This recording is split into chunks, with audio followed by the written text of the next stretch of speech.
function is an essential component of echo evaluation. In adult echocardiography, the main reason for referral of echocardiography is to evaluate the cardiac function. And when echocardiography was introduced, initially there was only M mode, that is the motion mode for evaluation of cardiac function. With sustained innovation of echocardiography, 2D and Doppler echocardiography introduced, and these are the basic principles for evaluation of cardiac function. And we are very lucky to have world-renowned speaker, Professor Vijayaraghavan. He will teach us about the principles and pitfalls of this modality, and we hope to learn a lot from him. We all know that the clinician's main interest is to know the LV ejection fraction. As they considered, LV ejection fraction is the soul of echocardiographic function. But with advancement of echocardiography beyond LV ejection fraction, then the emerging modality to accurately quantitative LV myocardial function. And we hope to learn a lot from our popular speaker, Dr. Debika Chatterjee, about LV systolic function. And we know that when ejection fraction is preserved, it is very much important to evaluate the diastolic function. So we have to learn diastolic function also. And in this field, Dr. Debika Chatterjee is very popular, and we hope to learn a lot from her.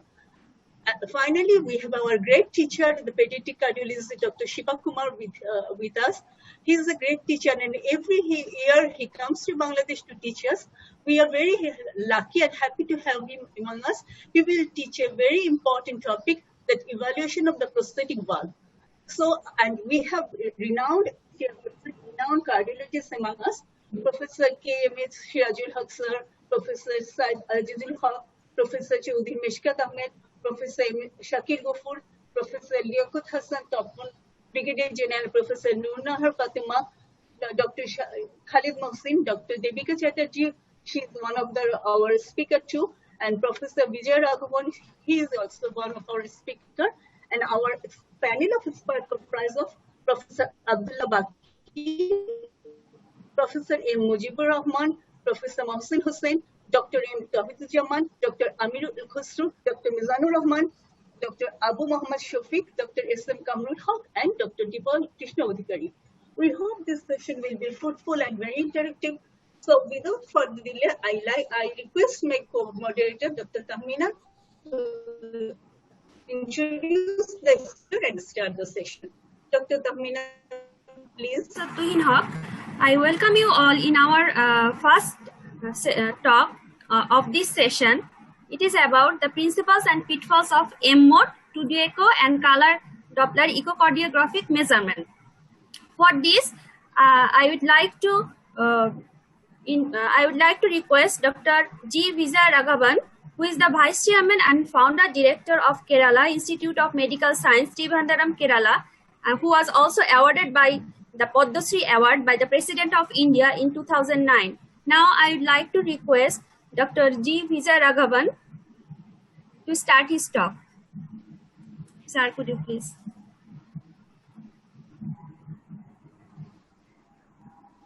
Sorry.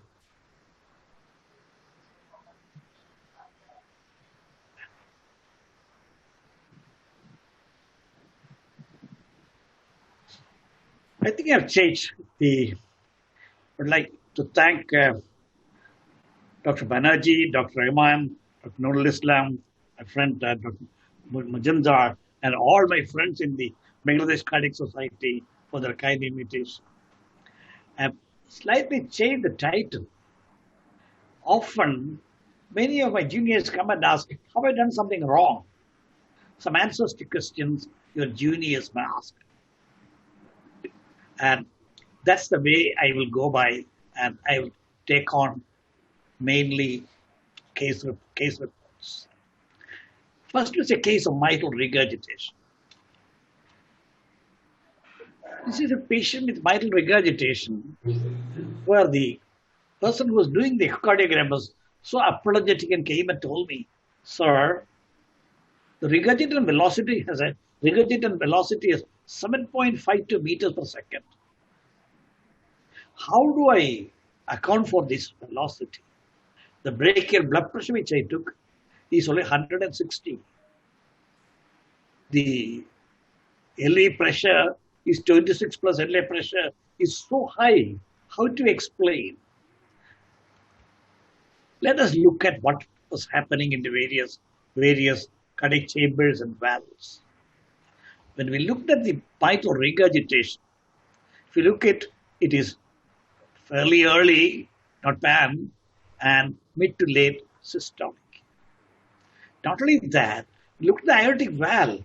It looked very odd. Aortic valve showed early systolic closure and lot of undulations. These undulations of the aortic valve leaflet indicates that leaflets are absolutely normal. A thickened aortic valve will not produce these undulations. So valve leaflet as it is normal. And then we looked at the 2D echo, and it's very obvious that this patient, in addition to having mitral regurgitation, has a hypertrophic cardiomyopathy. The basal septum is bulging. The anterior leaf, the mitral valve is touching the systolic anterior movement of the systolic anterior movement of the mitral valve, and the diagnosis is obvious. This is a hypertrophic cardiomyopathy with mitral regurgitation. It is the systolic anterior movement, which a torrential flow through the aortic valve produces this aortic valve leaflet flutter, early systolic closure, and the flutter by which aortic valve remain partially closed throughout the rest of the system. But the velocity, how did the velocity of 7.52 come? Commonly, the velocity becomes high when you have aortic stenosis with mitral regurgitation. Here we don't know, we know that there is no valvular stenosis, but there is some element of subvalvular stenosis. There is a SAM, mid-systolic LVOT obstruction, high pressure in the LV, mitral opening in systole and high velocity MR. I had to demonstrate it. You had to demonstrate to your juniors that these things are happening one by one in the same patient. You look at this, what is happening. This is systole, systolic anterior movement of the mitral valve, systolic anterior movement of the mitral valve, and you find there's a partial closure of the aortic valve also. These things are happening in systole, remember. Mitral valve is supposed to remain completely closed. Aortic valve is supposed to remain completely open. In systole itself, you find there is a partial opening of the mitral valve and partial closure of the aortic valve because of the hypertrophic cardiomyopathy and the peculiar hemodynamics. Is that all? Is the question. Look at this mitral valve very carefully. The pathology is not stops at the level of the subvalvular structures. You look at the aortic valve, look at the mitral valve. Mitral valve looks thick and boggy, and mitral valve is relapsing into the left atrium. Look at the huge mitral valve prolapse of both the leaflets. And this myxomatous disease, the mitral valve, with mitral prolapse of AML and PML, with MR, is the cause that the MR was long stay throughout the systole, most of the systole. And otherwise, MR would have happened only in mid to late systole, probably in late systole. So this patient had systolic anterior movement of the LVOT producing obstruction. At the same time, there is mitral regurgitation happening. Please note the mid-systolic opening of the mitral valve, mid-systolic opening of the mitral valve, in mid-systolic closure of the aortic valve, in the QD and MOD echo. We could demonstrate every one of these phenomena occurring in the stop frame analysis. Hypertrophic cardiomyopathy, asymmetric subtle hypertrophy, systolic anterior movement, LVOT obstruction, premature closure of the aortic valve, and mitral regurgitation as well. Myxomat has diseased the mitral valve with AML and PML prolapse, producing mitral regurgitation with a very high velocity. So everybody was convinced, and that's it. Next is the case of ventricular septal defect, not the common variety. This is a post-traumatic ventricular septal defect. It's a post-traumatic ventricular septal defect.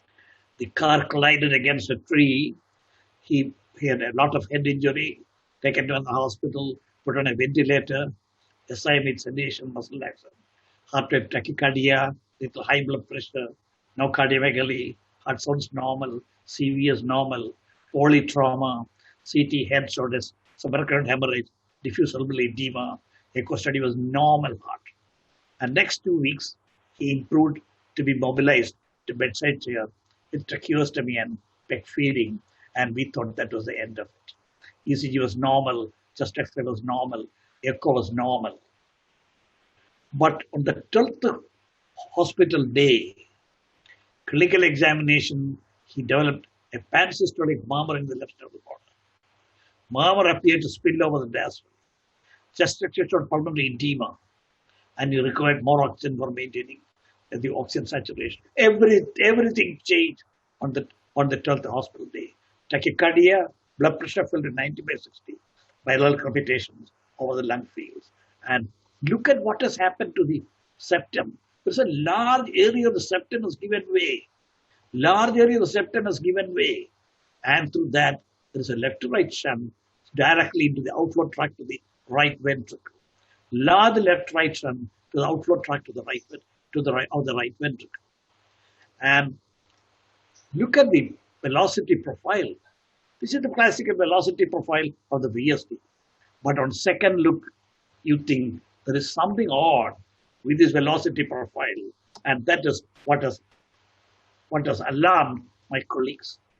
You find this is systole. This is systole, end of systole. This left to right shunt is occurring in late diastole as well as early diastole. This is a historical diastolic left to right shunt. Can you hear me? This is a historical diastolic left to right shunt. Systolic diastolic left to right shunt. And what does this mean hemodynamically? What does this mean hemodynamically? The ventricular septal defect was a fairly large one. Large part of the septum has given way. VSD with left to right shunt. Why is the left to right shunt continuing diastole? This is because this is radically different from congenital VSD. In congenital VSD, RV and LV diastolic pressures remain normal. Cardiac failure is a terminal event. Till the time it will not happen. But here is a traumatic VSD. There is an acute left ventricular damage to the left-right shunt. Left and right ventricular damage to the left-right shunt. Sudden shunt, raising the LVEDP, reducing diastolic left to right shunt.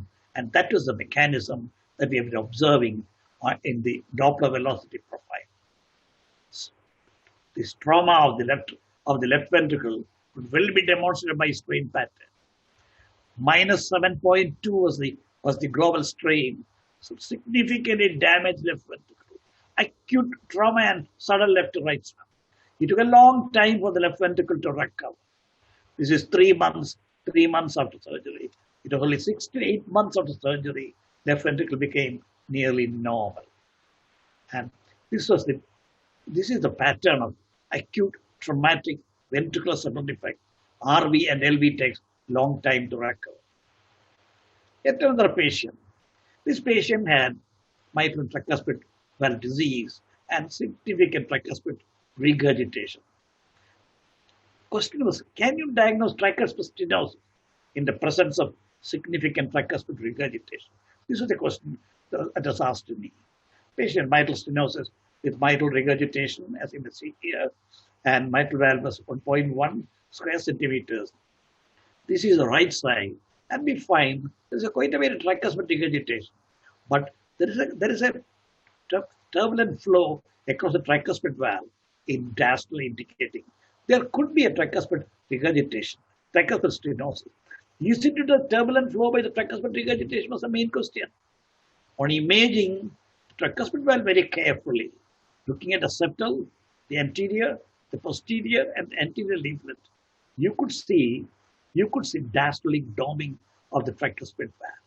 Diastolic doming is the anatomical psychogram of tricuspid stenosis. How to demonstrate it? Demonstrating is looking at tricuspid gradients. But in severe tricuspid regurgitation, you could have a diastolic gradient occurring because of torrential flow. But remember, that occurs mostly in early diastole.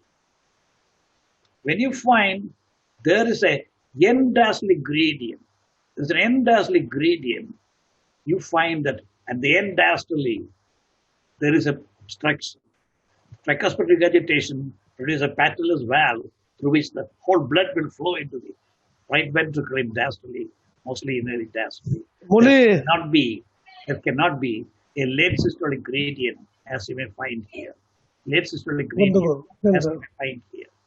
Not only that, the atrium was vigorously contracting, as is evidenced by a diastolic flow into the pulmonary, across the pulmonary valve. It is forcing open the pulmonary valve with a diastolic flow into the pulmonary valve. The atrium was so strong at the end of diastole, so strong at the end of diastole. So much was left behind in the left atrium that it contracted so well that it forced open the pulmonary valve. So much of pressure wave was created, and this pressure was reflected back in the IVC also. You could see the A wave. You could see the A wave in the IVC indicating a strong atrial contraction. These are our patients with a lot of diuretics, and that's why the IVC is not dilated.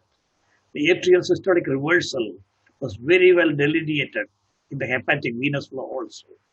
So you have multiple signs to suspect tricuspid stenosis. End-diastolic gradient, and atrial systolic flow in the pulmonary valve demonstrated by color and pulse Doppler, and atrial systolic reversal in the hepatic veins.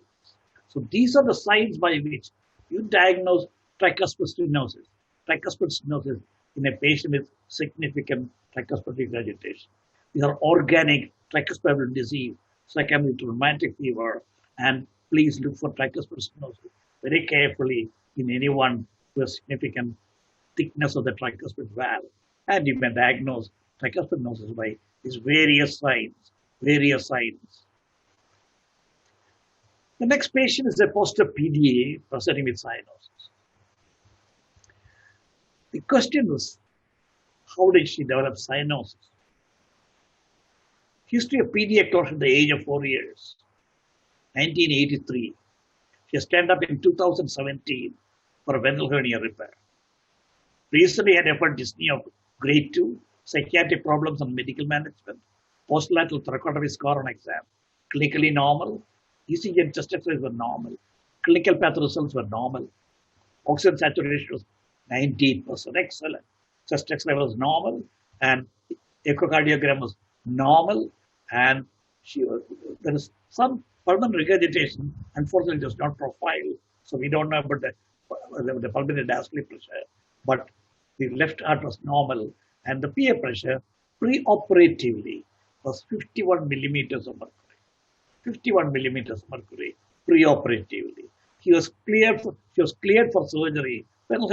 We always respect ventral hernia repair because post-operatively patients may have a lot of problems because the abdominal band. Next day after surgery, patient was doing fine during the morning rounds. By afternoon, tachycardia was noticed. CVS was found to be normal.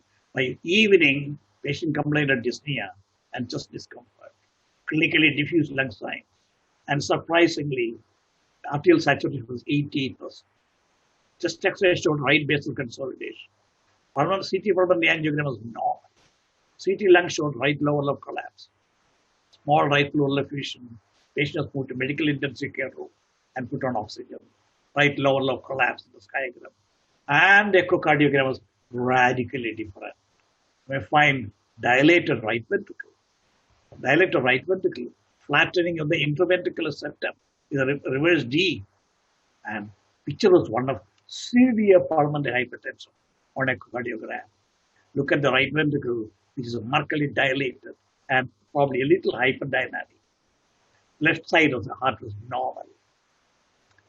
And the peer pressure from earlier 51 went up to 83 millimeters of mercury on the day after surgery. This peer pressure was associated with a marked arterial desaturation. 80% arterial saturation on 6 liters of oxygen. On 6 liters of oxygen. And she was obviously markedly dyspneic.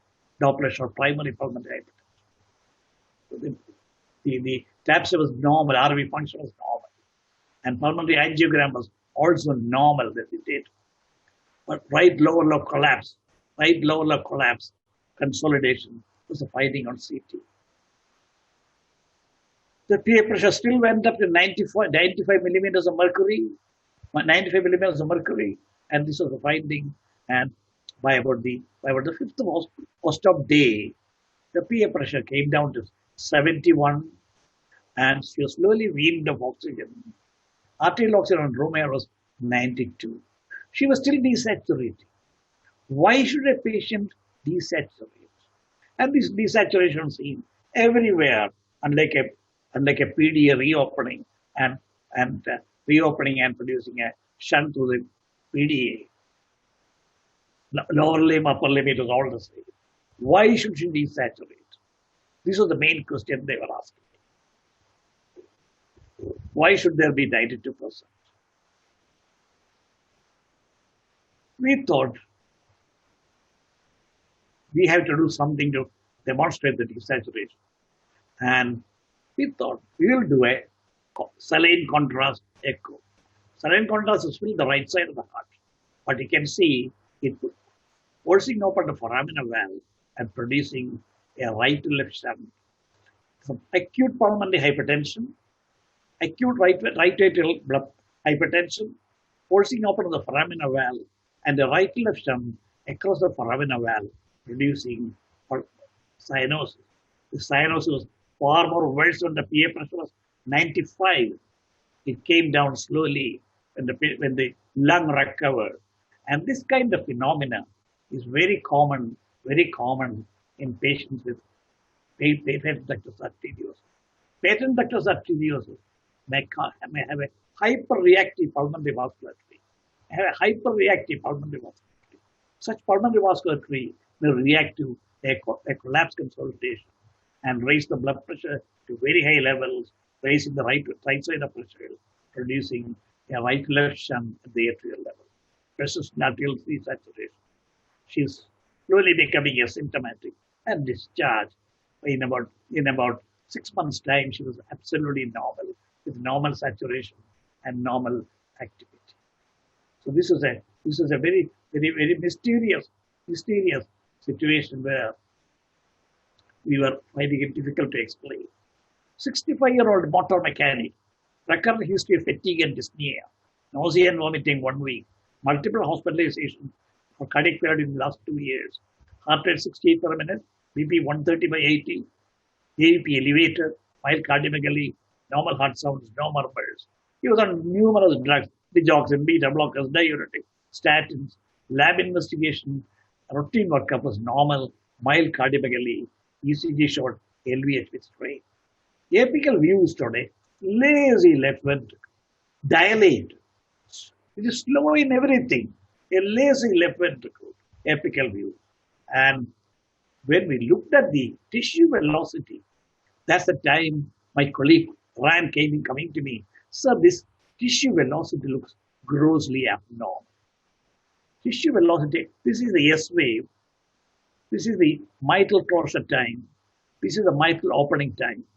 Here is the isometric contraction time. This is the isometric relaxation time. Normal isometric contraction time is 50 milliseconds. Here it was 175 milliseconds. Normal isometric relaxation time is 100 milliseconds. Here is 210 milliseconds. Far beyond anything you can imagine. S waves are so small, 3 centimeters, normally more than 6. All the measurements, all the measurements, systolic, diastolic, as well as isometric phases, were prolonged beyond imagination. This is how you measure the myocardial performance index, mitral closure to mitral opening, aortic valve opening to aortic valve closure. This is A, this is B. Myocardial performance index, A minus B divided B, will give you myocardial performance index. My colleagues found that the myocardial performance index was 1.38. Normal is less than 0.39. 0.39. 1.38, far beyond their imagination.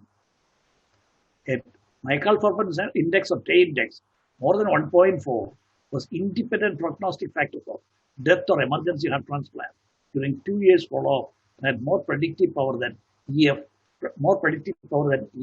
or NIHA class. So this was a very, very drastic situation. And this particular patient with what looks like a dilated cardiomyopathy had a very prolonged myocardial performance index. You can see, you saw the situation is a patient with dilated myopathy without any wall thinning. There is small pericardial effusion. There is no wall thinning at all. And apical view saw earlier. But there are many other signs when you look into detail. This is a QRS complex. Mitral valve closed 90 milliseconds before the QRS complex. Mitral closed 90 milliseconds before the QRS complex. So there's a premature close to the mitral valve. Look at the dimensions. 80 millimeters of diastolic dimension and 60 millimeters in systolic dimension. This is a dilated cardiomyopathy, but without any muscle thickening, muscles are retained. And ejection, the 3D ejection fraction is 31%. They have very poor ejection fraction. L waves across the mitral valve, L waves across the mitral and tricuspid valve, indicating congestive heart failure. There is something more. We looked at the mitral regurgitation. These mitral regurgitation started long before the QRS complex. It's a diastolic mitral regurgitation. Long before the QRS complex, mitral regurgitation started. And this diastolic mitral regurgitation could be delineated even in continuous wave Doppler echocardiography. There's a diastolic mitral regurgitation, evidence in continuous wave Doppler echocardiography. Patients, IVC was normal because of too much of diuretic therapy and we were withdrawing. And strain pattern. 2 minutes left to finish the talk. Pardon? 2 minutes left to finish the talk. I'm finishing. It's only a 24 and a half minute No talk. problem. I was given 25 minutes, 24 and a half minutes talk. The strain was markedly reduced, and you find unusual things in the strain. You find a lot of post-systolic strain. What's the use of post-systolic strain? Picosystole, contracting in diastole. Contracting in diastole is a wasteful expenditure. What's the diagnosis? Dilated cardiac chambers, poor contractility, premature closure of mitral valve, diastolic mitral regurgitation, elevation in mitral diastolic flow pattern, pericardial effusion, prolonged isometric features, myocardial performance index, grossly abnormal. This was due to simple hypothyroidism. All the features of hypothyroidism were there when you look back. TSH was markedly high, T4 was very low, and cholesterol was very high. And this patient was put on Eltroxin 25 microgram for 5 days, and continued to 75. He was discharged asymptomatic and walking for 15 minutes, twice daily without symptoms. I was trying to present very odd signs in echocardiography, which my colleagues brought to me, and we had to complete the study and give them a diagnosis. These are areas where you can go wrong if you do not direct them correctly in the correct direction. Thank you, ladies and gentlemen. This 24-minute talk, I presented 2 cases which showed that how to proceed correctly to avoid pitfalls. Thank you very much, sir, for your brilliant presentation on pitfall and principles of echocardiographic assessment. Now, our second topic is on echocardiographic assessment of left ventricular systolic and diastolic function. To talk about it, we have among us Dr. Debika Chatterjee. who is the Senior Consultant and Head of the Department of Non-Invasive Cardiology at NH Rabindranath Tagore International Institute of Cardiac Science, Kolkata. She has also extensive experience in the field of echocardiography, including transesophageal echocardiography, 3D stress echo, and echo-assisted guidance in cardiac intervention and surgeries. May I request Dr. Debika Chatterjee to start his talk. Madam, please. Thank you, Dr. Tamina, and good morning, everybody. I'd like to thank Professor Fazlur Rahman, Professor Shajul Banerjee, Professor Nazrul Islam, Dr. Nilufar, Dr. Sabina, Tamina, and all the other members of the organizing committee for inviting me to such a prestigious conference of Bangladesh. I'm going to talk on the echocardiographic assessment of LV function, where I'll cover both systolic and diastolic. Out of all indications of echocardiography, perhaps assessment of LV systolic function is the commonest indication, because it is the easiest parameter of the LV function to understand. It takes a pivotal role in the evaluation of all the patients with known or suspected cardiac disease. It has consistently been shown to be a predictor of mortality and morbidity, especially after MI.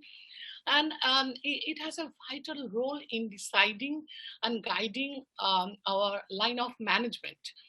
Like if we get a patient of chronic, severe, asymptomatic aortic regurgitation, we always do repeatedly the echocardiography and to look at the ejection fraction, because class 1 indication of aortic valve replacement in this group of patient is the ejection fraction when it comes down below 50%. And not only that, the LV systolic function also guides the establishment of appropriate life-prolonging therapy in patients with low EF. In different studies, we have seen, and here the inclusion criteria again is LV ejection fraction. So we need to think twice before putting the figure for an ejection fraction. And we have to always calculate this ejection fraction by following the latest recommendation and guidelines of AEC to maintain a uniform standard worldwide.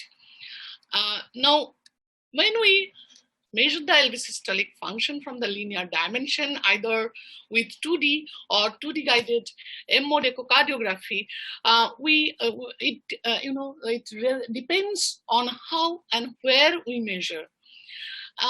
We should place the caliper perpendicular to the ventricular long axis at or immediately below the level of mitral valve leaflet tips. And we calculate the fractional shortening by the formula of percentage of LV end diastolic diameter minus end systolic diameter divided by end diastolic diameter. So the maximum dimension is the end diastolic diameter and minimum is the end systolic diameter. Now, since it is a 1-point measurement, regional wall motion abnormality in the LAD territory is always a limitation of this method. And also conduction abnormality gives rise to the paradoxical movement of the septum where the measurement becomes difficult. Now, we can measure ejection fraction from the linear dimension by using the formula of ejection of percentage of end diastolic volume minus end systolic volume divided by end diastolic volume. Now, if we look carefully, see, we measure the dimension, not the volume. So what machine does, machine assumes a particular geometric shape of the LV and converts this diameter into volume by Tekol's formula. So, there will be always inaccuracies for geometric assumption. So as per the latest recommendation of the AEC, the assessment of ejection fraction from M mode or 2D guided M mode is not recommended. The latest recommendation is the measurement of LV volume and ejection fraction from modified Simpson's method by manually tracing the LV endocardial border using two planes. So it is known as biplane disc summation method of 4-chamber, apical 4-chamber and apical 2-chamber, where we measure the end diastolic volume by tracing from one annulus to the another annulus, and we measure the length in ends diastole of apical 4-chamber and end systole of 4-chamber, and repeat the same in 2-chamber view, and we get the ejection fraction by biplane method. Now, these are the normal values as per the latest guidelines. Now, if we look at this summation method by 2D, we face various pitfalls, like foreshortening of the apical 4-chamber is a problem, which leads to reduction of the volume, and we face suboptimal endocardial definition, as you see here, and where again we have to do the manual tracing. It depends a lot on the user's experience, and though it is partly accurate, but since we use two cross-sectional views of LV, so there is every possibility of geometric assumption to some extent. All these factors lead to intra-observer variability, and we use myocardial contrast sometimes to enhance the endocardial margin, as you can see, and it improves the accuracy of volume and ejection fraction and reduces the inter-observer variability. So now the best method for assessment of volume and ejection fraction is 3-dimensional echo. It is compatible with the cardiac MRI, and the advantage is that in the 3D echo is intrinsically volumetric. We do not have to rely on the geometric assumption, and that is why we can use the LV volume and EF measurement from 3D echo.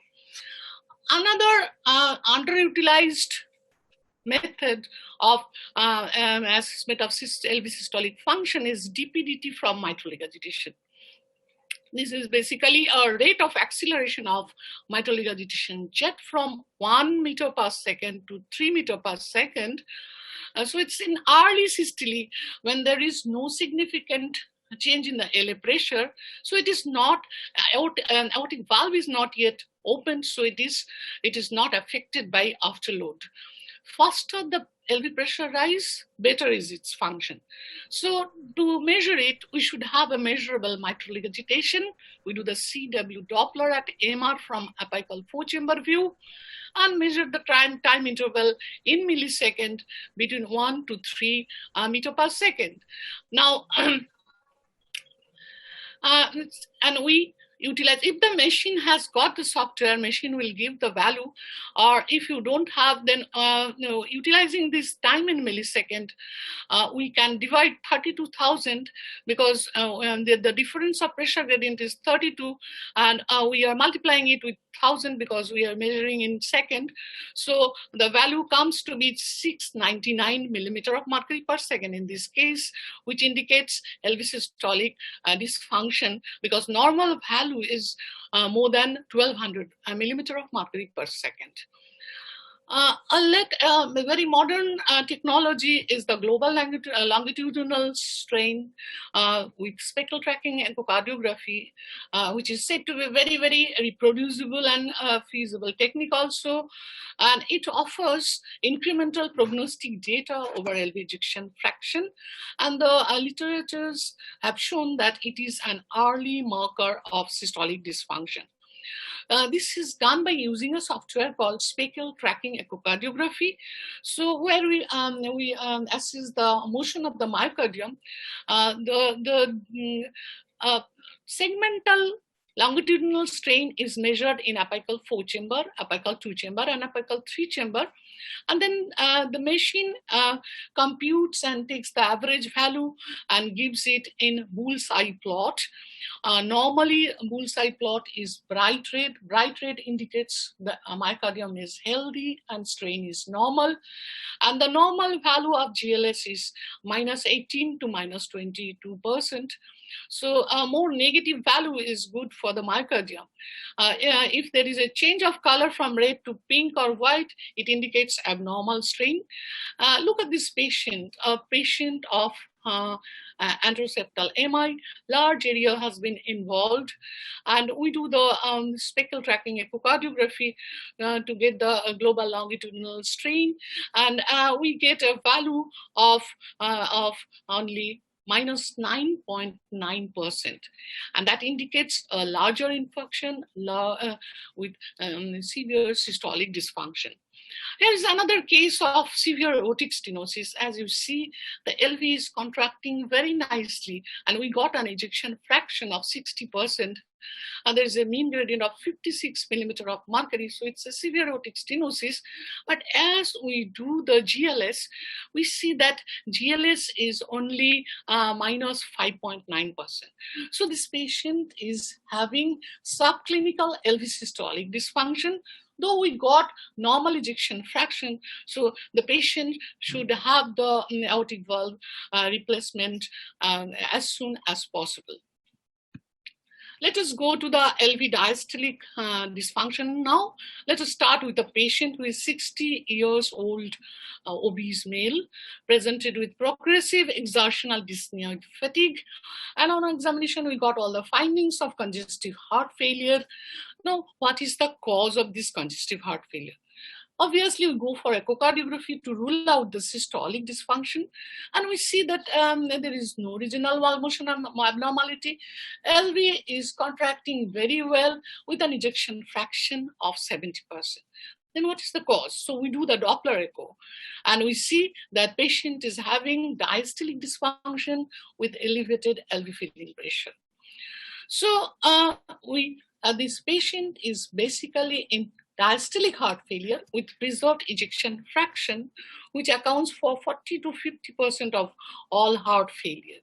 We have to know the diastolic, how to assess the diastolic function by echocardiography, looking at the structural problems as well as the functional problem, because we get elevated LV filling pressure in advanced stages of diastolic dysfunction, because that is the final common effect of diastolic dysfunction, which results in shortness of breath, and raised LV filling pressure is a marker of poor prognosis.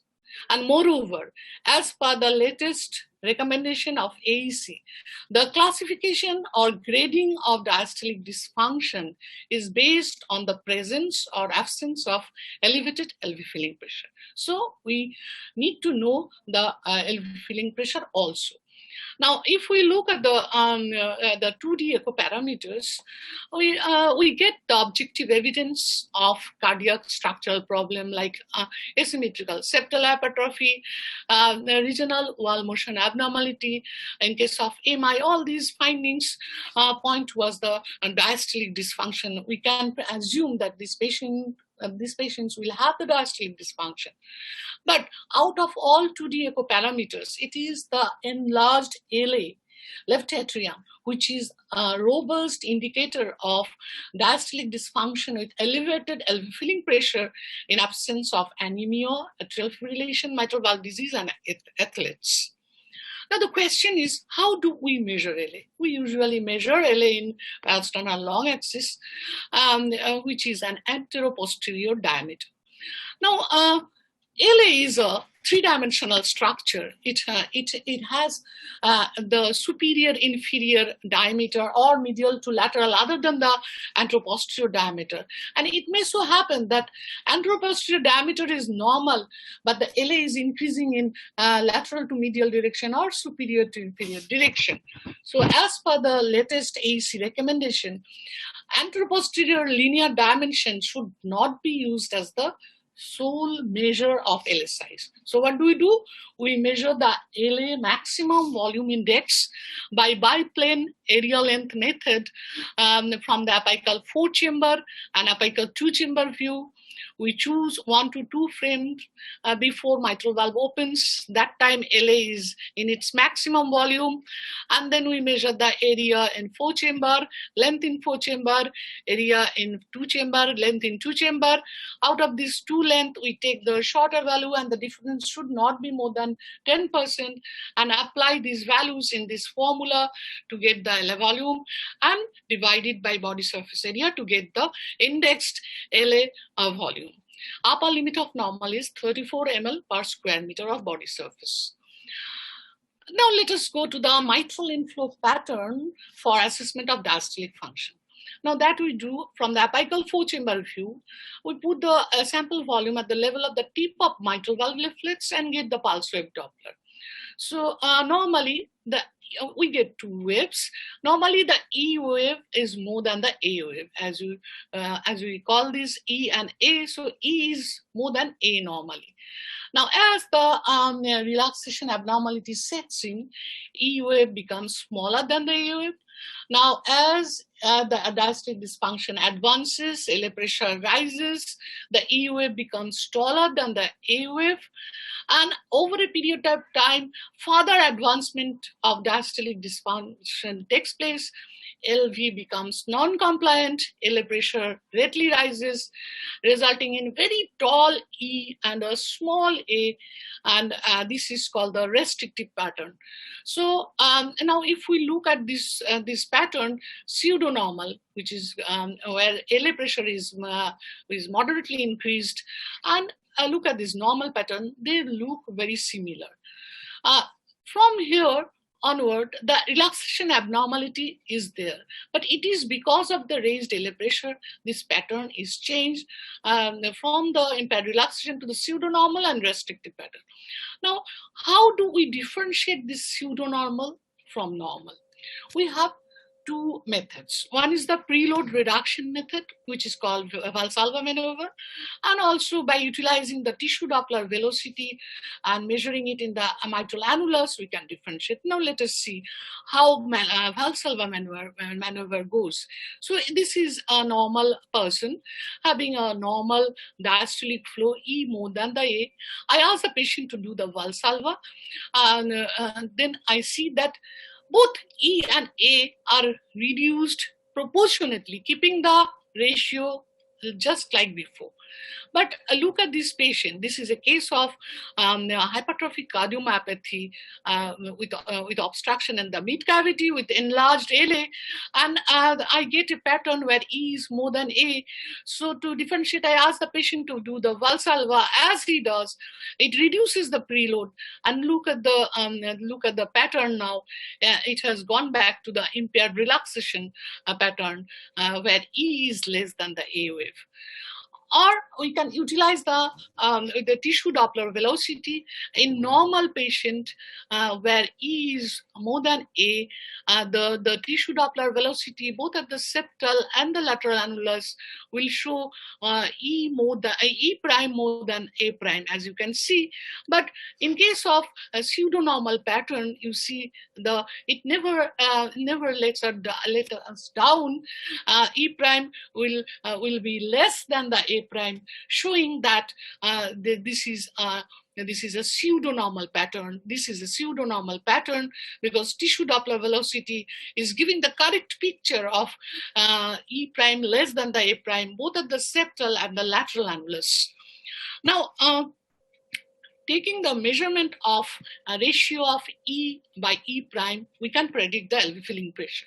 Look at this patient, that same patient, hypertrophic cardiomyopathy, we measure the E velocity and E prime velocity at the septal annulus, get a value of E by E prime, again measure at the lateral annulus, get a value of E by E prime at the lateral annulus, take the average, and it turns out to be 20.12. And as per the latest guidelines, average E by E prime more than or equal to 14 predicts the raised LV filling pressure. Now, let us see this algorithm given by the AEC for grading of the diastolic dysfunction in the patients with myocardial disease with reduced ejection fraction or normal ejection fraction. First, let us look at the left arm of this flow chart. So, if the patient's E by A ratio is less than 0.8 plus E wave velocity less than 50 centimeter per second, straight away in this pattern, we can say that LV filling pressure is normal, so it is a grade 1 diastolic dysfunction. On the other hand, if we look at the left hand, the right arm of this flow chart, where E by A is more than 2, as in this case of amyloidosis, you can see a large LA, and I look at the LV. Here I get an E tall E and small a with the E ratio more than 2. And from this pattern, straight away we can say that it is a grade 3 diastolic dysfunction with raised LV filling pressure. Now, if it is in this middle arm where we get this type of patterns, E by A more than 0.8, as in this case, plus E wave velocity more than 50 centimeter per second, or E ratio falls in between 0.8 to less than 2, then we cannot say about the LV filling pressure or the grading of diastolic dysfunction in these two patterns, looking at the EA velocity of the ratio, and we need additional parameters to comment on the LV filling pressure. So what are those parameters? It's the LA volume index more than 34 ml per square meter, which I have already explained. Average E by E prime more than 14, I have already explained.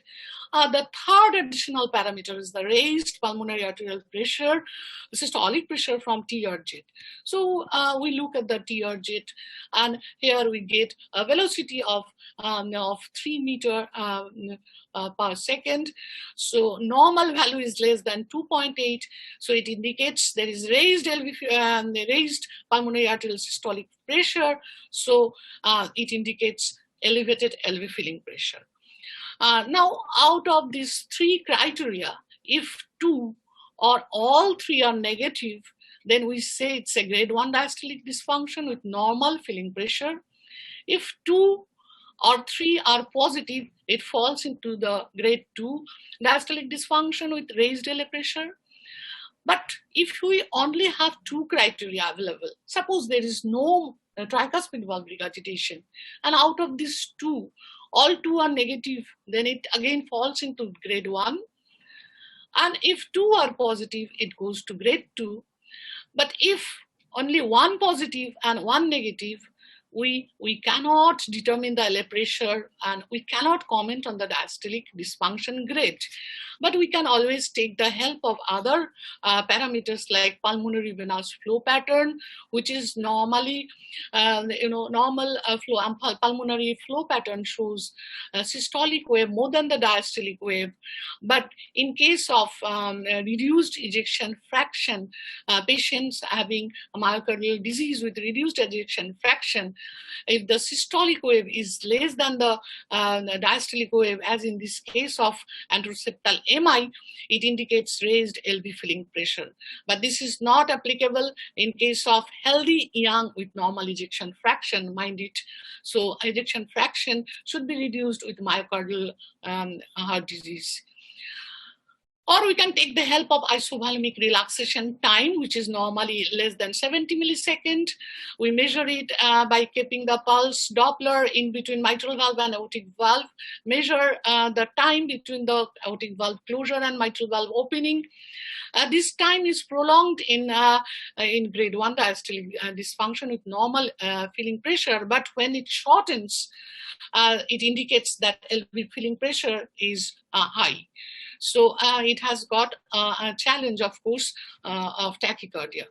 We can also use the mitral and M mode propagation velocity by doing M mode at the mitral inflow and measuring the slope from the mitral valve level till 4 centimeter depth. And if the value is more than 50 centimeter per second, it is normal. In diastolic dysfunction, it is less than 50. And E by VP more than 1.4 predicts the raised LV filling pressure in patients with atrial fibrillation. But we should remember it has got a lower feasibility and reproducibility. Now let us look at this group of patients. 1 minute left. Okay, so I'll finish. In spite of grade 1 diastolic dysfunction, they become symptomatic, especially when they do exercise. So in these cases, we consider about diastolic stress test to find out whether they are in early failure and on HEPF. Because there is no augmentation of myocardial relaxation in this group. So E wave rises, but no change in the E prime, increasing the E by E prime ratio. So we take the parameters at rest and after walking on the treadmill and look at this patient at rest. E wave was 72, increased to 106 centimeter with stress, whereas E prime has reduced to 6 from 7.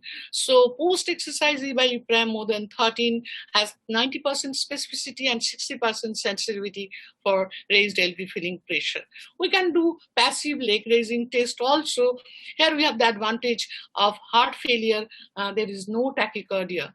Now, we have seen that enlarged L is a marker of chronicity. What about the early phase of diastolic dysfunction? We cannot consider LF volume for the early phase of diastolic dysfunction. All these lead to advanced techniques where LS strain has gained very importance. A lot of papers are getting published. Abnormal LS strain indicates presence of HEPF, but this requires standardization. It is not yet a routine practice.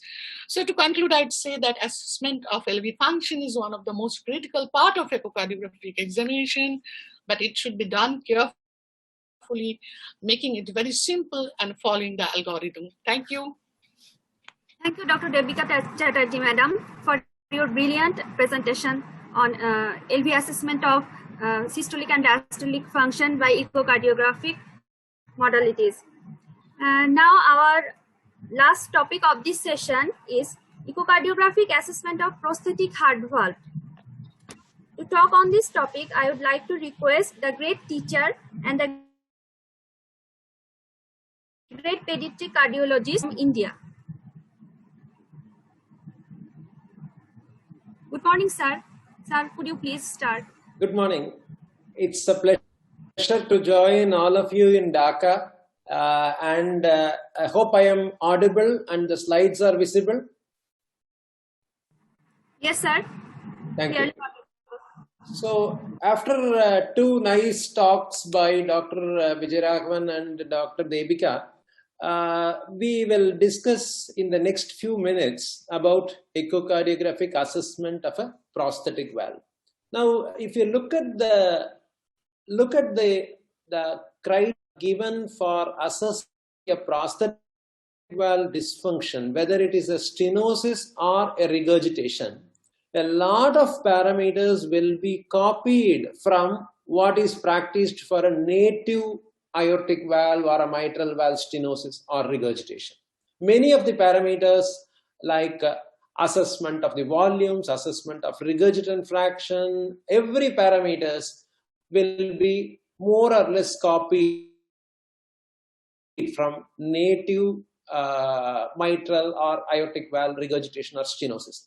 So rather than dictating out all the be followed for identifying a mitral stenosis or a mitral regurgitation or aortic stenosis or aortic regurgitation after a prosthetic valve, I want to show the challenges that we face in echocardiographic assessment of a prosthetic valve. And for that purpose, I'm going to take a different route. I'm going to start with a clinical patient example to illustrate the evaluation of a dysfunctional prosthetic valve. A 48-year-old gentleman who gets a closed mitral commissurotomy for rheumatic mitral stenosis in 2000, then in 2012 he develops stenosis and mitral regurgitation needing a mitral valve replacement. His aortic valve slowly becomes dysfunctional in 2018, and ever since that third surgery was performed, he continues to have heart failure, edema, class 3 dyspnea. All these 2 years, the doctors who are examining him are finding evidence of anemia, mild jaundice, and red-colored urine. He was diagnosed as mitral paravalvular leak 1 year after the surgery. So many of these symptoms were attributed to the mitral paravalvular leak, like anemia, jaundice, red urine, heart failure, edema. He undergoes a paravalvular leak mitral device closure in 2019, that is 1 year later. There was a transient relief after the paravalvular leak device closure for almost about 8 to 9 months, but then he recurs with again anemia, some amount of jaundice, and red urine. Now, if you look at, I'll go now systematically through his echocardiogram. This is the hepatic venous Doppler. He is in sinus rhythm, and there is systolic flow cells in the hepatic veins. IVC is dilated and congested, indicating elevated RA pressure, and systolic flow reversals in the tricuspid, in the hepatic veins indicate tricuspid regurgitation. This is the mild tricuspid regurgitation, mild to moderate tricuspid regurgitation. You can appreciate some amount of RV dysfunction, and the tricuspid regurgitation predicted RV systolic pressure is almost 4.5, which gives an RV pressure more than 90 or almost close to 100. So there is evidence of pulmonary hypertension. There is evidence of mild reduction in the RV contractility due to the hypertension, and there is evidence of mild to moderate tricuspid regurgitation. If you look at the left ventricle, the left ventricular contractility seems to be normal. Now, we look at the Doppler flows through the mitral valve. The mitral valve flow through the mitral prosthetic valve, we are having a peak gradient of close to 14 and a mean gradient of close to 8, which is not significantly elevated. So that means the mitral prosthesis function in terms of diastolic gradients are normal. And if you look at the systolic duration, during systole, there is not much of a mitral regurgitation. There is not a pansystolic mitral regurgitation is not present. So the quantum of mitral regurgitation is possibly not extremely severe based on the Doppler patterns. Now we need to understand one thing. If you are not seeing the mitral regurgitation on a prosthetic valve, that does not mean there is no mitral regurgitation. We need to understand that there is a process of acoustic shadowing by a metallic prosthetic valve. So whenever you are having a metallic prosthetic valve, it will produce a shadow behind the prosthetic valve. So if I am saying that I am using the left apical view, in an apical view, the mitral prosthesis will produce a shadow which will hide the entire left atrium. And so I may not be able to visualize the mitral regurgitation jet on the apical 4-chamber view. Looking at the left ventricular contractility, the overall contractility seems to be adequate. If we go by the LV strain pattern, the LV ejection fraction by Simpson's method came to about 64%. The longitudinal strain was about -30, mildly reduced. RV was more dysfunctional.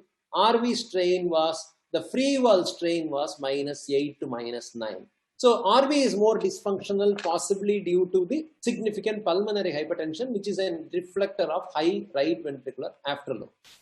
So now what do we have? We have completed the transthoracic echocardiogram.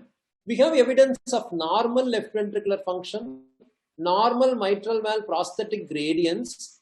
Mitral regurgitation is present, but it is hidden by the acoustic shadow. There is significant pulmonary hypertension, and there is RV dysfunction.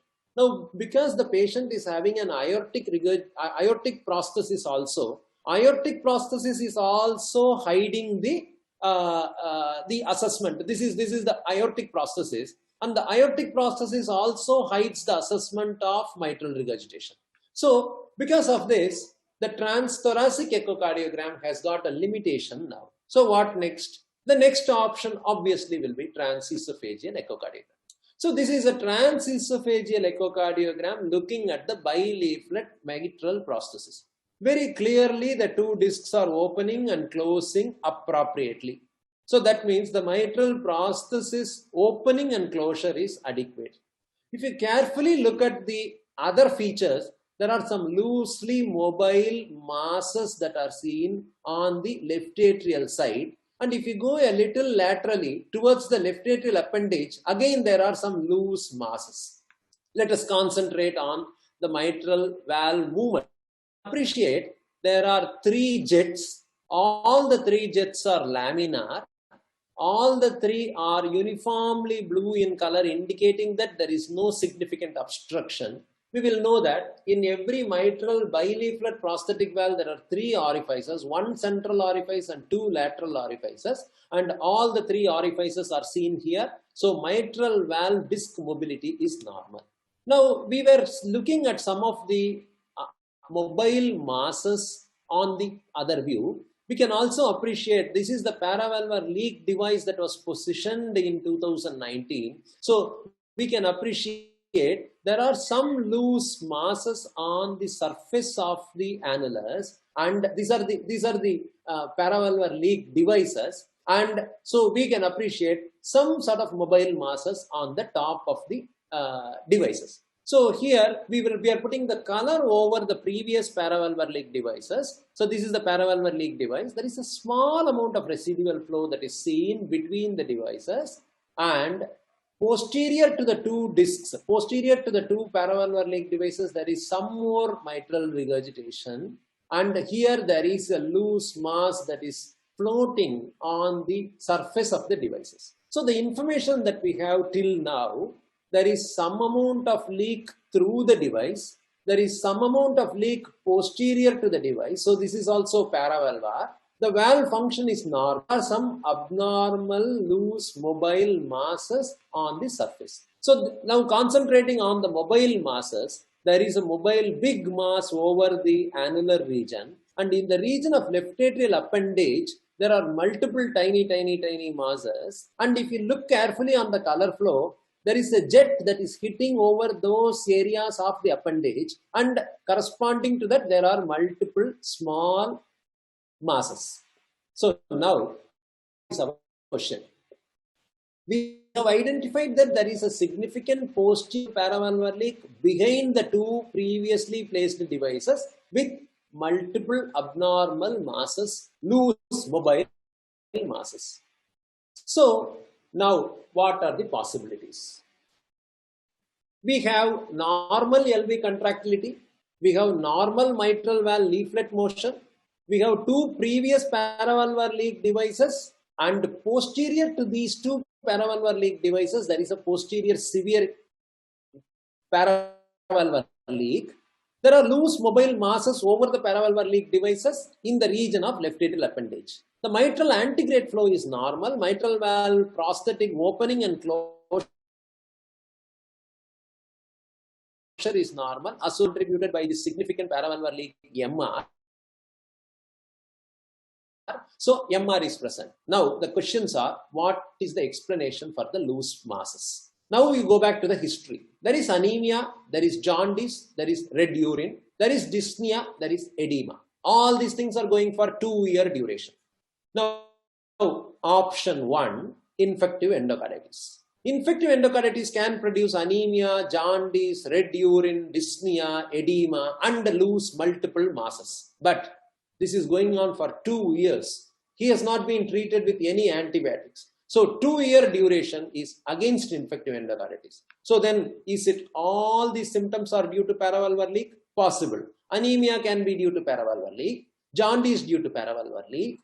Red urine, paravalvular leak due to hemolysis. Dyspnea, edema, everything can be due to paravalvular leak. But whenever there are multiple masses that are mobile, we always think about infective endocarditis. So the next step is we do some investigations.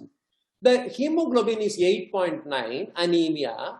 Urine shows plenty of RBCs, plenty of WBCs, and the culture grows gram-negative bacteria. If it is a glomerulonephritis due to infective endocarditis, the protein will be high. Here the protein is not there at all. The bilirubin, if in urine, will show hemoglobinuria in paravalvular leak and not hematuria. Hematuria is a feature of not of paravalvular leak. Bilirubin, contrary to what we anticipated in the hemolysis, it is all direct bilirubinemia. It's not indirect. So direct bilirubinemia means, what does it indicate? It indicates that the patient is having congestive hepatomegaly and liver dysfunction causing bilirubin rather than paravalvular leak hemolysis causing bilirubin. Urea is very high, creatinine is very high. ESR is normal, C-reactive protein is normal, fever chart is normal. The patient has never received antibiotics for 2 years. So the features of normal ESR, normal C-reactive protein, normal, no fever, all indicate that it is very unlikely that this is an infective endocarditis. So it is possibly a paravalvular leak causing heart failure.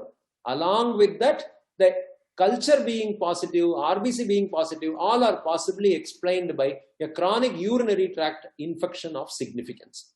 His medications are torsemide, spironolactone, beta blockers, hematinics, and warfarin. None of the medicines are actually nephrotoxic, except a high dose of diuretics may lead to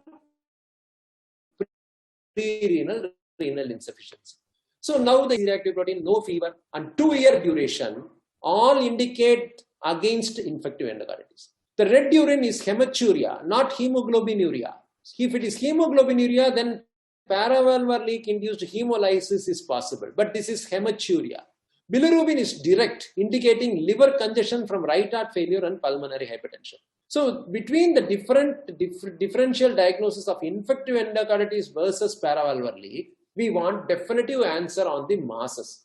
So the next step that we do, go for, we look at in transesophageal echocardiogram, an explanation for the abnormal large mobile masses over the 2 paravalvular leak devices and the small multiple loose masses that are present in the left atrial appendage, and more information about the paravalvular leak.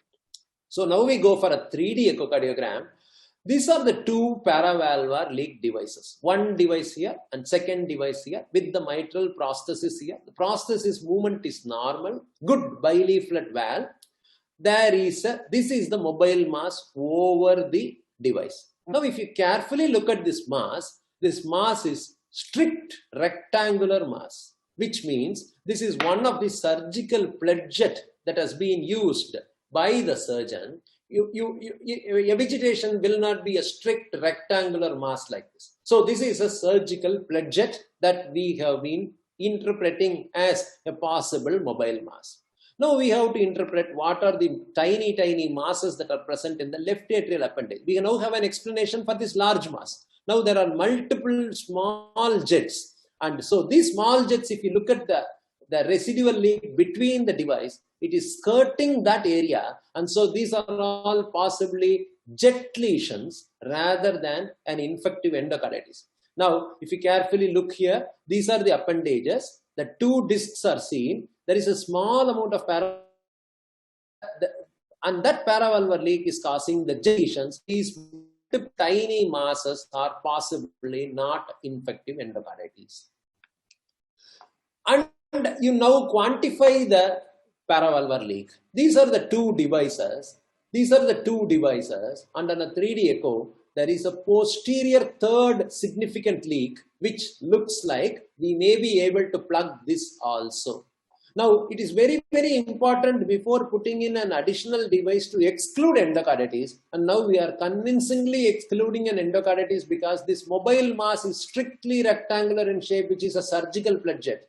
and all the tiny masses that we found on the left atrial appendage are due to jet lesions. And so now we have an explanation that this patient is possibly not having infective endocarditis. It is safer to go in and put in additional paravalvular leak devices, and infective endocarditis is to a large extent excluded.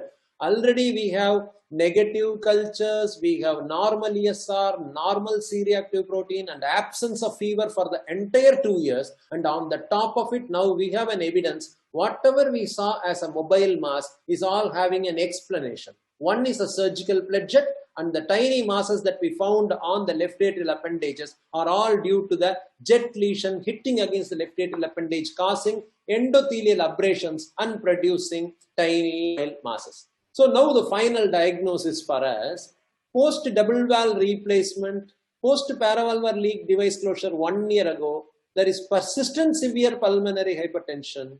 There is significant RV failure and congestive heart failure, which is causing hepatic congestion and direct bilirubinemia. Heart is causing edema. The heart failure, the paravalvular leak is causing dyspnea. The red urine is due to hematuria caused by a urinary tract infection, and it was not due to glomerulonephritis due to a infective endocarditis.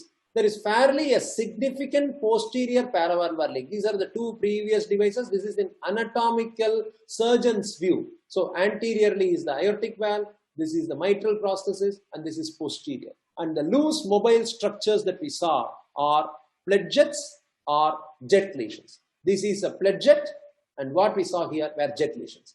Now we are convinced that there is no infection and all the pathology is due to paravalvular leak.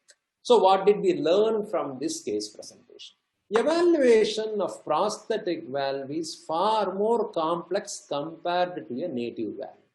You have a lot of acoustic shadowing which are going to hide a large portions of the heart.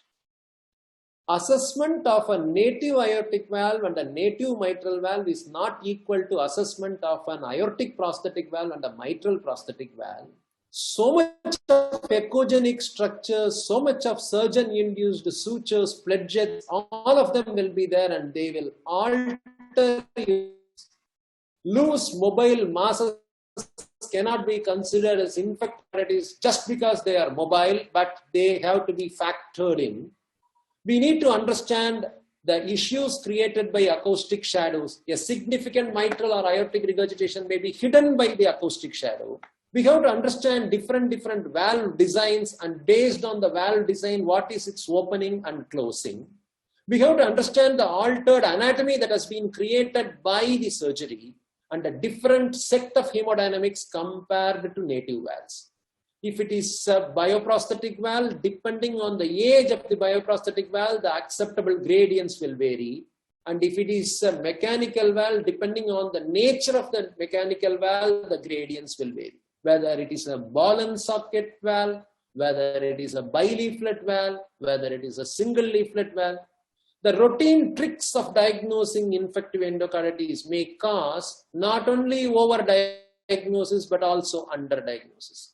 So a careful, comprehensive clinical examination and imaging is vital. So prosthetic valve is a challenge for a clinician. Now coming back to the topic, the problems that occur after a prosthetic valve that we need to look at immediately after the surgery will be paravalvular leaks. We saw an example.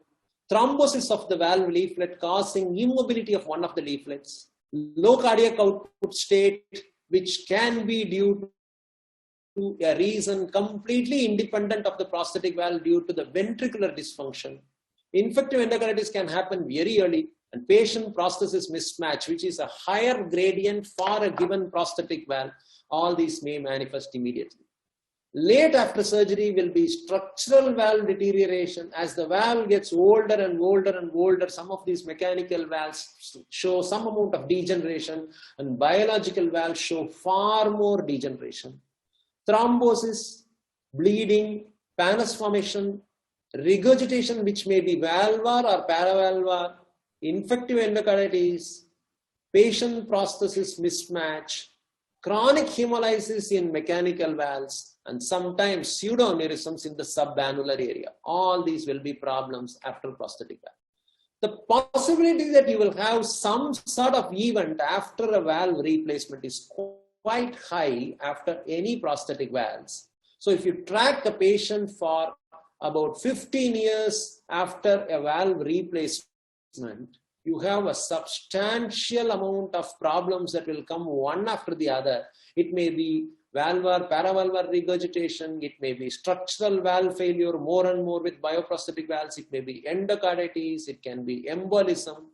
Valve thrombosis is the nagging problem of a mechanical valve with an incidence of close to 1% per year. It is high in mitral and tricuspid valve and less in aortic valve.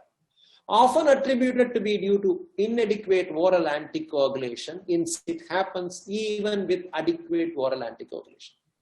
Contrary to our expectation, some of the onset may be gradual. There is a single bileaflet valve with one leaflet moving well and the other leaflet is in closed position. The gradients may not be high and these patients may have a gradual presentation. So the clinical presentations can vary from being an incidental finding or a peripheral embolism from a thrombus or truly present with stenosis or regurgitation and gross heart failure. Transesophageal echocardiogram may be able to show informations like whether it is a possible thrombus or pannus. However, it is difficult to differentiate the two categorically.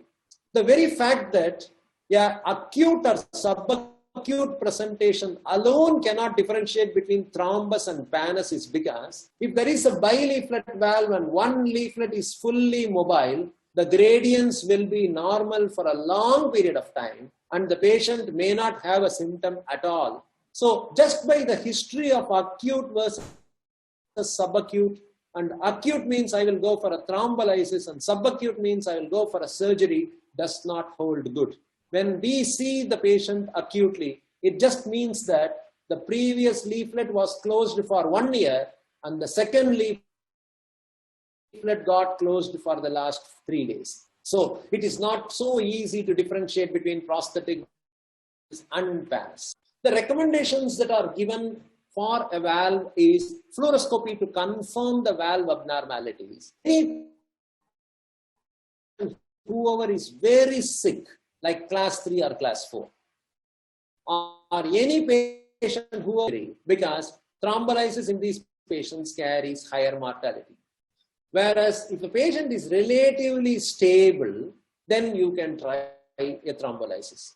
While this is the recommendation given for the Western world, in countries like ours, a fair number of patients, even those who are class 3 or class 4, and a fair number of patients who have a reasonably large surface thrombus that is seen, also get thrombolyzed, sometimes rather effectively. And so institutional practices and local factors will determine on this management rather than American or European guidelines. Valve structural degeneration is another problem that yes, sure. Over a period of time, the valves degenerate, and this is a normal mobility of a bileaflet valve, but you are having leaks across all the closure points. So structural degenerations do sometimes occur. Paravalvular leaks can occur after any type of valve. This is a biological valve with a paravalvular leak. This is a mechanical valve with a paravalvular leak. We have already seen the paravalvular leak's significance. We need to differentiate a paravalvular leak from a dehiscence. What is a dehiscence? A dehiscence is defined as a larger than 20% of the circumference being ripped off. So a paravalvular leak is something that is localized. A dehiscence is something that is more than 20% of the circumference. Infective endocarditis is another problem. Very often we'll need a transesophageal echocardiography because smaller vegetations may not be identified. This is a bioprosthetic valve with the vegetation, and that is seen far more clearly on a transesophageal echocardiography. Periprosthetic root abscesses may be seen as endocarditis progresses, and these root abscesses indicate more and more damage on the structure of the annulus by the infections. So, in short, one tip that I can tell for the listeners, prosthetic valve assessment is a difficult challenge. One of the way in which you can do a proper assessment will be to do what is called fingerprinting your prosthesis. The moment the surgery is done, you call the patient on the 7th day before discharge and take a fingerprint of the patient. What is a fingerprint? Different echocardiographic views in apical 4-chamber, parasternal, and study take a picture about how the valve looks and in which view you are getting the leaflet separation best, what is the basal gradient, and so that becomes the fingerprint. Each time this patient comes to you again and again, you compare with the original fingerprint. My previous gradient was 12 by 8 and today it is 28 by 20. So this is clearly abnormal. So compare with the fingerprint. So fingerprinting of a patient is the crucial way of assessing a prosthetic valve. Summary of prosthetic valve problems. Prosthetic valve leaflet has to be differentiated from dehiscence. A thrombus versus pannus is difficult to differentiate. Infective endocarditis may progress on to root abscesses and we need to evaluate them. We have to understand that structural valve degeneration occurs over a period of time, not only in biological valve, which is expected, but also in mechanical valve. Patient prosthesis mismatch is a problem wherein a smaller sized prosthesis leads to higher gradients and rarely pseudoaneurysm. Analyze the prosthesis by studying the nature of the prosthesis, fingerprint them, assess their hemodynamics, and look at their comorbidities. Echo is crucial in diagnosis, but interpretation is difficult and needs experience. Thank you very much for your attention. Thank you, Sivakumar sir, for your brilliant presentation. Echocardiography of prosthetic heart valve remain a challenging issue for our new generation, and we have definitely learned a lot from your presentation. Thank you, sir. Now I would like to move towards our moderator, Professor Tuhin Haque Madam, to discuss about the session and conclude the question answer session. Thank you, Madam.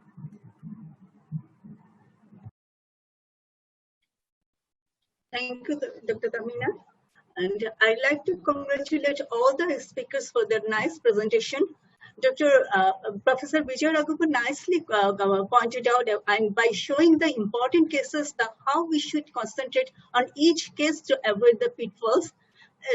His presentation was very brilliant, and each fellow should concentrate on individual cases to avoid the pitfalls and concentrate on each imaging modalities and correlate the clinical findings so we can avoid the pitfalls. Dr. Debika Chatterjee was very excellent in pointing each practical steps for evaluation of LV systolic as well as diastolic function. His lecture was very clear, and to tell the truth, her lecture about diastolic function was very clear and it was easy to understand for each fellows. So I like to congratulate her very much. And for the last speaker, he is great. And we all know that echocardiographic evaluation of the prosthetic valve is a real challenge. And he opened up our mind how to repeatedly concentrate on echo findings and how to repeatedly correlate the echo findings with the clinical findings. So we can finally reach the accurate diagnosis. But it's really challenging, and we have to fingerprint, as he mentioned, we have to fingerprint the prosthetic valves and very careful for evaluation of the prosthetic valve evaluation. And echo is crucial, and when transthoracic echocardiography is inadequate, we have to take help of transesophageal echocardiography, and finally 3D will help. So congratulate all the speakers, and now the floor is open for discussion. But I see there is no question answer. There is no question in the question box. So I like to request if there are any panelists who have any comment or question to our speakers.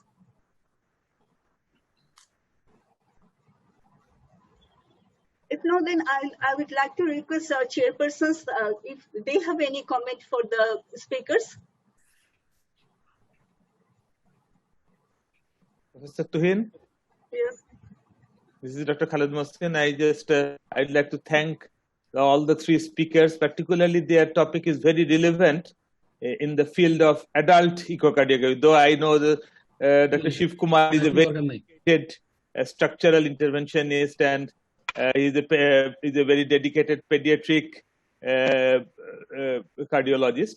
I have a question to Dr. Sivakumar that regarding the post-operative assessment before discharge, this echocardiography should be only a transthoracic echo, or it should be included, the transesophageal echo should be included in the baseline follow-up of the patients, number one. And number two, in some patients, in the pediatric patient, before their physical growth is completed, if we replace a valve of this group of patient, what are the chances of a valve outflow tract mismatch or valve patient mismatch, and what will be the management of in this group of patients? Thank you, Dr. Mohosin. Two questions. Number one, about what sort of modality of echocardiography in the post-operative assessment. It has become a conventional practice in all the units that are doing a valve surgery to have an intraoperative transesophageal echocardiography to assess the seating of the valve, a completion of the sutures, absence of paravalvular leak, and presence of normal prosthetic valve mobility on table itself. So that transesophageal echocardiography, if the surgeon is satisfied, he is going to decannulate from cardiopulmonary bypass and come out, and that echocardiogram is sufficient. There is no need to repeat another transesophageal beyond the time when the intraoperative TE was done. But what I was telling was, on the 7th day or 8th day when you are discharging, you do a transthoracic echocardiogram. The patient, each time he is going to come back to you with a fever where you suspect infective endocarditis, with a heart failure where you suspect a prosthetic valve thrombosis or a prosthetic valve regurgitation. The question is going to be addressed initially by a transthoracic echocardiogram. So you should have a baseline fingerprint on transthoracic echocardiogram. Having observed many single leaflet and bileaflet mechanical valves in various locations, you would have observed that some valves mobility is better seen on a parasternal long axis, some are better seen on an apical, and some are better seen on a space between the parasternal and the apical. So during your echocardiogram, in the fingerprint that you are making, you have to mention that this patient's prosthetic valves 2 leaflets are best seen on a parasternal short axis view. So now the next person who is going to see the patient when the patient is coming sick with breathlessness, and where you are going to differentiate between a pneumonia breathlessness versus a mitral valve thrombosis breathlessness, the next guy is going to use that standard platform, parasternal short axis. And here now he notices that instead of 2 leaflets that are moving, only 1 leaflet is moving. So it is easier for him. So a fingerprint on the 7th day. Why not earlier? As you do it earlier and earlier, there will be some amount of sinus tachycardia caused by anemia, operative pain, lung collapse, variety of problems. The sinus tachycardia settles and the patient gets his baseline heart rate at the end of around 7 to 8 days, where your gradients mean a lot. On the contrary, if you are doing it on the first or second postoperative day when the heart rate is 130, the gradients are much higher, and that cannot be the baseline for comparing your gradients. So it is best done on the 7th or 8th day when the patient is fit for discharge. And moreover, every parasternal view in a postoperative patient is painful, and the pain subsides better and better on the 7th day. The chest wall edema becomes better and better on the 7th day, and your pictures quality, the echo windows improve around 7th day. So fingerprinting is done on the 7th day. Now coming to the second question of pediatric children going for a valve replacement and getting a smaller valve, and then as they grow older and older, whether they will get into patient prosthesis mismatch. Yeah, it is a small possibility. Having said that, the patient prosthesis mismatch is more talked about by echocardiographers as a theoretical possibility whenever you are having a higher gradients, and most of the higher gradients are attributed to a patient prosthesis mismatch. But in many of these patients, when you take them into the catheterization lab and put a catheter on either sides of the chamber, you will find that the amount of gradient may not be significant. The patient prosthesis mismatch is a relatively less commonly seen entity in our populations. The reason is the structure of our patients are much, much, much smaller, and we do cope up even with a 17 millimeter or a 19 millimeter aortic valve, and similarly a 21 or a 23 millimeter mitral valve far more efficiently compared to a 110 kilogram American who has got a body surface area of 2 square centimeters. So while we talk a lot about patient prosthesis mismatch, we talk a lot about higher gradients being attributed to PPM, very often in true clinical practice, PPM is not such a common entity. Now, the question that will come very often in the aortic valve will be, I keep getting a very high gradient. A mechanical prosthetic valve in the aortic valve is supposed to give you gradients that are very, very less, something like 20 by 10, 22 by 10, 21 by 10, nothing more than that. But in the contrary, you will find a patient who is having 50 by 30, 60 by 30, and very often you will put that into what is called patient prosthesis mismatch. In fact, you will recognize that in native aortic stenosis there is a principle of pressure recovery, and pressure recovery is a phenomenon wherein there is a much higher gradient that you will be noticing across the valve during echocardiography, but when you put in catheters between ascending aorta and left ventricle, the gradient would have reduced, the pressure would have recovered in the ascending aorta. This pressure recovery phenomenon is also distinctly observed in every aortic prosthesis. And so when we are having a slightly higher gradient across the aortic mechanical prosthesis, if we know for certain that the leaflet mobility is completely normal, we can say that the higher gradient on echocardiographic report, we may put it as patient prosthesis mismatch. But if you go for a true hemodynamic check, the amount of gradients that you are getting on echo Doppler. So I would like to say that a large number of higher aortic valve gradients after aortic valve replacement in a mechanical valve is caused by some degree of pressure recovery, and not truly in every patient it is due to a patient prosthesis mismatch. And hemodynamically there will not be significant gradient in a majority of the patients. A small minority may do have PPM, but a large majority will not have PPM despite a higher gradients that you see on an apical 4-chamber view, especially in aortic prosthesis. Sir, I have a question, sir. Sir, thanks for your excellent talk. My question is, if there is LV dysfunction in case of adult patients, sometimes there is LV dysfunction. So how I will assess the severity of the prosthetic valve gradient if there is LV dysfunction? Dr. Naveen, thanks for this question. And in all the hemodynamic numbers, that means stenosis severity, regurgitation severity, all the informations that are applicable on a native valve will be copied onto a prosthetic valve. There is nothing that is specifically mentioned for a prosthetic valve.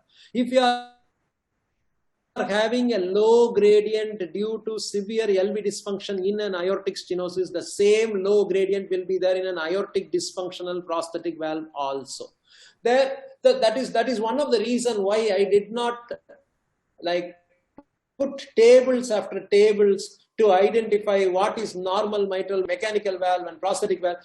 All these are primarily cut, copy, paste from a native aortic valve. So most of the hemodynamic, in fact, there are lots of subtleties in this. For example, some people will say pressure half time, that your standard acquisition of a mitral valve assessment in a patient with a native mitral stenosis is also applied in a large number of mitral prosthetic valves. There are people who will say completely against it. There are people who will say that is an acceptable method. And in fact, there are people who will give a mitral valve area of 1.8 based on pressure half time also. There are some people who will say the pressure half time in a prosthetic valve does not mean anything. So what I'm telling is a large number of this data are just extrapolated from native valves, and they do not hold any substantial hemodynamic checks. So any numbers that you say, that stenosis gradient, regurgitation severity, flow reversals in the aorta, flow reversals in the pulmonary vein. All these parameters are extrapolated from native valve regurgitation. The gradients are extrapolated from native valve stenosis. Nothing specific for a prosthetic valve more. Thank you, sir. Sorry, we're running short of time. I will request our chairperson, Professor Sirazul sir, to give his comments and conclude the session. And thank you all the speakers and all the audience for your participation, and for the speakers for the brilliant presentation. Thank you all. Good morning. It is my great privilege for me to conclude this session. At least this session was very exciting, stimulating, and in-depth. Dr. Vijayaraghavan has, and also Dr. Debika and Dr. Sivakumar has discussed these subjects of cardiac function determined by echocardiography in a much in-depth way, and is very stimulating, exciting, and I must congratulate them. In this context, I also congratulate all the organizers, especially Professor Nazrul Islam, Professor Mizanur Rahman, Professor Sajal Banerjee, and all their colleagues. And lastly, I must congratulate my moderators, Professor Tuhin Haque, also Dr. Tamina, for conducting this session. Thank you very much. We come to the end of the session. Our next session is award-winning case presentation. So I would like to request the moderator, Dr. Roshan Masood and Dr. Charan Kumar, to take over the session and moderate the next session. Thank you all.